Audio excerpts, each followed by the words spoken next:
ऐतिहासिक पन्हाळगडावर पारंपरिक संयुक्त शिवजयंती उत्सवास उत्साहात प्रबोधनाच्या कार्यक्रमाने सुरुवात झाली. या उत्सवानिमित्त गडावर 5 दिवस विविध सांस्कृतिक व ऐतिहासिक कार्यक्रमाचं आयोजन करण्यात आलं आहे.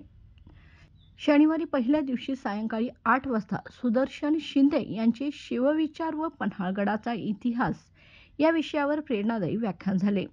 या कार्यक्रमाला पन्हाळगडावरील स्थानिक नागरिक व महिला बांधारीतील नागरिक मोठ्या संख्येने उपस्थित होते. रविवार दिनांक 27 एप्रिल रोजी रात्री 8 वाजता छावा चित्रपट दाखवण्यात आला, तर सोमवार दिनांक 28 एप्रिल रोजी शिवज्योत घेऊन येणाऱ्या शिवभक्तांचे स्वागत करणार आहेत. मंगळवारी 29 एप्रिल रोजी सकाळी पन्हाळ शहरातून भव्य मोटरसायकल फेरी निघणार आहे, तर बुधवारी सकाळी 10:10 शिवजन्मकाळ सोहळा आणि सायंकाळी 5 वाजता भव्य मिरवणूक आयोजित करण्यात येणार आहे. शेवटच्या दिवशी शुक्रवारी 2 मे रोजी महाप्रसादाने उत्सवाची सांगता होईल. सर्व कार्यक्रम छत्रपती शिवाजी महाराज मंदिर येथे आयोजित करण्यात आले आहेत. संयुक्त शिवजयंती उत्सव समितीने सर्व शिवप्रेमींना मोठ्या संख्येने उपस्थित राहण्याचे आवाहन केले आहे. ताराणूसाठी प्रतिनिधी शाहबाज मुजावर, पन्हाळा.